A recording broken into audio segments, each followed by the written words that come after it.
Okay guys, I hope it's not too dark, but I'm going to finish this video. It's part 2. The battery's going dead, but I still feel led to finish this up. Then I woke up from those set of visions, and I opened my blinds in my hallway instantly, which I don't always do, but I did just as soon as I woke up.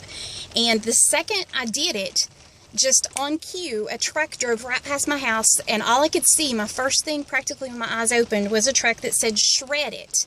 And I knew God was speaking to me through that, too. It was so visual, right in my face. And so I didn't think, I knew that's like a document shredding business, but I knew that's not what God was saying. And I remember the phrase shred, like to really shred on something. It's kind of like you can talk about that in terms of like guitar, shredded guitar, but you can also with surfing or snow skiing.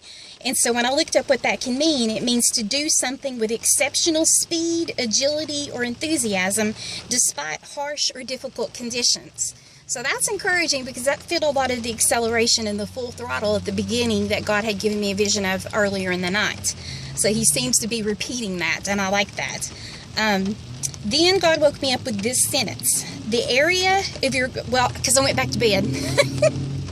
I tried to go back to bed, just for the record. So when I tried to go back to bed, I might have been for a nap later, but God woke me up that time with the phrase, or this sentence, the area of your greatest hurt will be the area of your most effective ministry to others, which makes great sense. God's not allowed us to suffer in the ways that we have for it to be wasted. There's a purpose in your pain, and God is just really wanting to bring that home, that what you've suffered through is going to be used, and I'm really excited about that.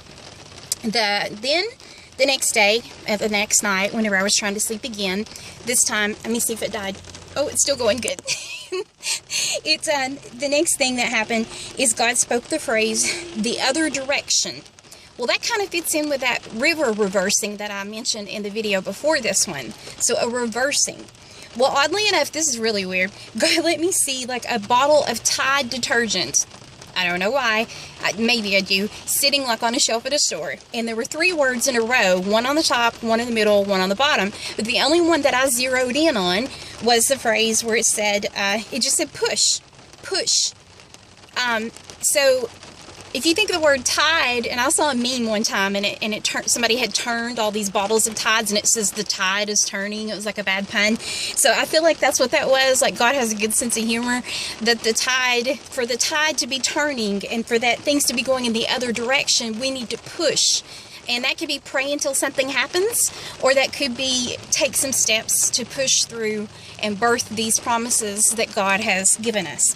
The last thing that God showed me in this string of visions is the word, well, not the word this time, I forgot. It was a vision of a jackpot, which God has given me before in another way, but this was like one of the slot machines where the quarters all come pouring out, or not quarters, I guess some kind of coins, tokens. I don't do casinos, I really don't know, but it was one of those machines, and they all just come pouring and pouring and pouring and pouring out, and for some reason God had me hold out my jacket, like the tail of my jacket, to catch all the coins, and they were just getting so heavy and full.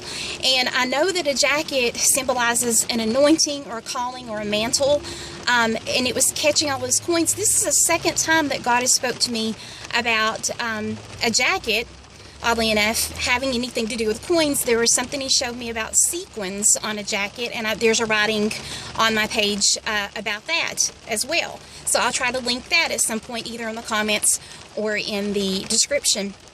So anyway, those were just really encouraging and really interesting, and so many confirmations of things he's shown me and that I've seen that he's been showing other people, and I felt like I'm supposed to share that with you. So if you get any impressions from any of these, let me know in the comments. But I can't get that and not share it.